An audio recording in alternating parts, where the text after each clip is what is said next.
আজি মই পকৰ ৰেচিপি লৈ আহিছো। এইটো পকটো মই ভালকে ধুই অকমান শুকাই লৈছো। তাৰ কাৰণে আজি মই মছলাটো লৈছো কেঁচা হালধি আৰু ইয়াতে আছে আদা ৰহুন আৰু পিয়াজৰ পেষ্ট আৰু আছে বাকিখিনি মছলা ইয়াতে আছে। আপোনালোকক বনাই বনাই মই দেখুৱাই গৈ থাকিম। পিয়াজ কাটি লৈছো মই একদম পিচটো অকমান ডাঙৰ ডাঙৰ কৰি লৈছো।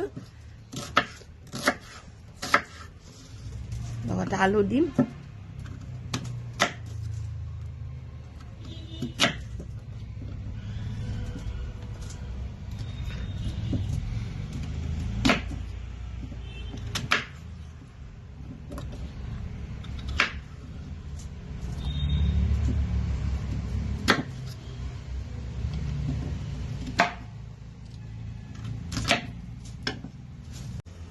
তেল দি দিছো, বেছি নিদিও। তেলটো গাহৰিৰ পৰা এনেও তেল ওলায়ে।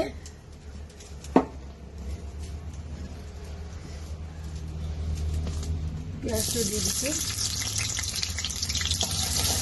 ব্ৰাউন কালাৰ ফ্ৰাই কৰি ললো। এতিয়া আলুটো দি দিছো।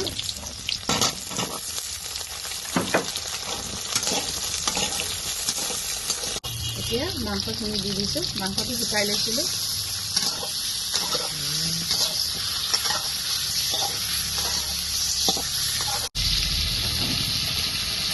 মাংসটো বঢ়িয়াকৈ ফ্ৰাই কৰি লৈছো। এতিয়া পিঁয়াজ ৰচুন আৰু আদা আৰু কেঁচা হালধি দিছো। অলপ মই বেলেগ ধৰণে বনাব ওলাইছো।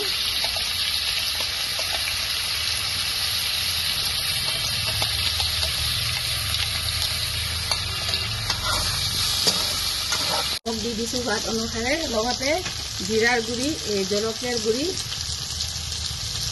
অলপমান জ্বলা বেছিকৈ বনাম।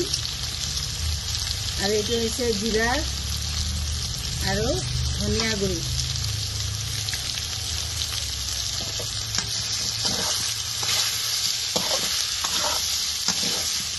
মাংসটো ভালকৈ ফ্ৰাই কৰি লৈছো যাতে মছলাখিনি মাংসত সোমাই যায়।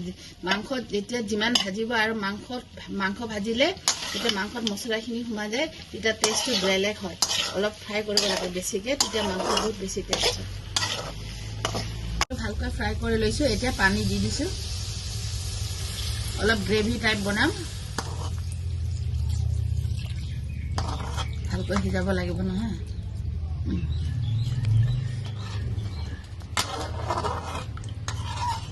এতিয়া এটা কেঁচা জলকীয়া দি দিছো।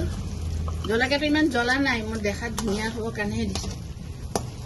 এতিয়া ধনিয়া দি পেলাই নমাই দিম। হৈ গ'ল।